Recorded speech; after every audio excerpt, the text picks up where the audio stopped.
Hi guys, konnichiwa. Unang araw ko nga ngayon dito sa Cavite, sa bahay nila Ingket. Ayan, magluto muna ng aalmusalin. Pero parang di na nga almusal to, tanghalian na din. Nagising nga kami ng pamangkin ko is mag-aalas 10 na. Pero yung maliit, alas 5 pa lang ng umaga, nagising na. Kasarapan pa nga ng tulog ko. Nagising dahil wala na sa tabi niya si mama niya. Plus yung sugat niya na nawala ng band-aid. Naku, alagang-alaga pa naman niya yung sugat niya na yan. Ayan, tingnan nyo nga yung kamay niya guys. May bulak, diba? Pag natanggal yan, sasabihin niya lang yung baby niya daw. Sabay iyak, abay bini-baby din yung sugat niya. Mag 11:30 pa nga lang ng umaga, antok na, alas 5 ba naman gumising eh. Kami ni kuya niya, tulog-tulog pa. Sila Ingket, alas 3 pa nga lang na madaling araw ay umalis na sila ng kanyang asawa. Medyo malayo-layo din kasi ang biyahe. Ngayon nga kasi ang check-up niya sa Pabella Hospital kung saan din ang anak yung pamangkin kung nag-agaw buhay noon. Pero sa awa ng Diyos, ayun, magaling na siya. Pero yung anak niya nasa ICU pa rin. May naging problema kasi sa anak niya guys. Pero natanggalan na ang tubo yun. Malapit-lapit na rin silang makauwi. Tinuturuan na nga lang ng mga nurse yung pamangkin ko kung paano yung tamang pagpapadede sa baby niya. Special po kasi yung baby ng pamangkin ko. Kaya kapag marunong magpadede si Karen, pwede na silang lumabas ng hospital. Mag-iisang buwan na rin sila doon simula nung nanganak siya. Habang nagpapakulong ako ng mainit na tubig para sa pansit canton, tamang cellphone muna ako dito sa gidli. Medyo sumasakit nga yung puson ko. Nung pala magkaka-period lang pala ang inday nyo. Hindi tuloy makakaligo sa ilog dahil baka may pulang lumutang lalo first day mo. What? Char! Next time na lang maligo pag wala na. Tignan nyo guys yung kala nila Ingket. Abay parang kalandi kahoy lang. Yung apoy kakaiba tapos naulingan pa yung kasirola. Ang kulit eh no?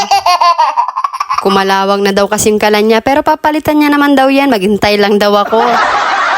At ito nga pala yung dirty kitchen nila guys, hindi pa ayos, pero papaayos pa nila to kapag nagkaroon na ulit ng budget. Dito na nga sila nakatira dahil dito rin nakakuha yung asawa niya ng bahay nila. Sabi nga ng anak niya, mas gusto nga daw niya dito tumira pero ayaw niya mag-aral dito dahil bumabalik pa daw sa school pagkatanghali. Maghapon kasi ang klase dito guys. Ayan nga yun, yung katabi ko nagre-reklamo. Kahit sa ibang probinsya naman, ganun talaga. Mas gusto niya nga daw sa Maynila katulad sa mga pinsan niya kapag uwian na daw, hindi na daw bumabalik ulit. Pasaway no?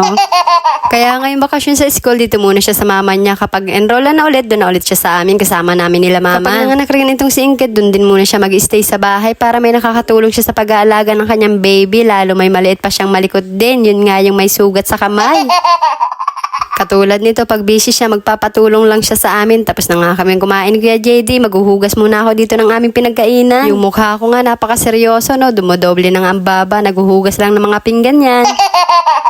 Ayan, kita nyo naman ang paligid, hindi pa siya finish, magiging maganda rin daw yan soon. Inuna nga muna nila yung mga pangunahing nagagamit talaga dito. Mahirap din kasi talaga yung nangungupahan, kaya naisip na nilang kumuha na lang ng rent to own. Para nga naman yung binabayad nilang upa ay hindi sila nangihinayang dahil pagdating ng panahon, pag natapos na yung kabuoang bayad, ay mapapasa kanila pa. Tama nga naman, diba? Ang kagandahan pa nga dito, kung marunong ka magtanim, marami kang aanihin. Napakataba kasi ng lupa dito. Kita nyo naman kahapon, sagana sa bungay mga puno, talong at okra. Yung ibang mga nakatira nga dito, ang gaganda rin ang design nila. Pagandahan na lang din talaga ng design sa loob ng bahay. Dati nga wala pa masyadong tindahan dito. Pero ngayon bawat kanto at dadaanan mo parang may tindahan na. May palengke na rin mga kainan. Pero nakakatamad lang lumabas ngayon tanghali dahil tirik na tirik nga ang araw. Kaya ang ulam namin itlog lang tsaka pansit canton dahil tinamad talaga ako lumabas. Mga hapon na lang nga kami lalabas nitong mga pamangkin ko para magmerienda dahil mas masarap mag-stay ngayon sa loob ng bahay lang tapos naka-electric pan.